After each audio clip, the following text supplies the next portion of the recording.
ഇപ്പൊ എവിടുന്ന വരുന്നത്? ഞാനിപ്പോ വരുന്ന എന്നെ കെട്ടിച്ചു വിടുന്നത് കോട്ടയത്താണ്. പക്ഷെ ഞാനിപ്പോ വരുന്നത് വാഗതാനത്തുനിന്നാ. വാഗത്താനത്ത് കെട്ടിച്ചു വിട്ടത് കോട്ടയത്ത് നിന്നാണെങ്കിൽ കോട്ടയത്ത് നിന്നല്ലേ വരേണ്ടത്, വാഗത്താനത്ത് നിന്നല്ലല്ലോ. അതിപ്പോ എങ്ങനാ? ഞാൻ എന്റെ ഭർത്താവിന്റെ അനിയനോട് വാഗത്താനത്ത് വാടകയ്ക്കല്ലേ താമസിക്കുന്നേ. ഭർത്താവിന്റെ അനിയനോടൊപ്പം വാഗത്താനത്താ താമസിക്കുന്നത്. അപ്പൊ ഭർത്താവിന്റെ കൂടെ എനിക്ക് യോജിച്ചു പോകാൻ പറ്റില്ല.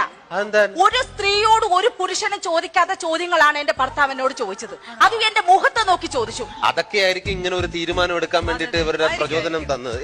എന്താണ് അദ്ദേഹം മുഖത്ത് നോക്കി ചോദിക്കാൻ പറ്റാത്ത എന്താണ് ചോദിച്ചത്? മ്ലേച്ഛമായ ചോദ്യങ്ങളാണ്, മ്ലേച്ഛമായ ആവശ്യങ്ങളായിരുന്നു അദ്ദേഹത്തിനുള്ളത്. എന്തായിരുന്നു പറയും? അദ്ദേഹം എന്നോട് പറഞ്ഞു, എനിക്ക് ഈ ഒരു പൊതുവേദിയിൽ നിന്ന് പറയാൻ പാടില്ലാത്തതാണ്. അല്ല, എന്നാലും പിന്നെ അങ്ങനെ പുരുഷന്മാരെ അത്തരത്തിൽ എന്താണ് പറഞ്ഞത് നമുക്കൊന്ന് അറിഞ്ഞാൽ കൊള്ളാം. ഏതായാലും നിങ്ങൾ നിർബന്ധിച്ച സ്ഥിതിക്ക് ഞാൻ അങ്ങ് പറഞ്ഞേക്കാം.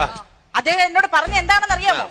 ഭർത്താവ് പറയാ, രാവിലെ 6 മണിക്ക് ഞാൻ എഴുന്നേക്കണം അത്രേ, അങ്ങർക്ക് ചായ ഉണ്ടാക്കി കൊടുക്കണം അത്രേ, അങ്ങനെ തുണികൾ കഴുകണം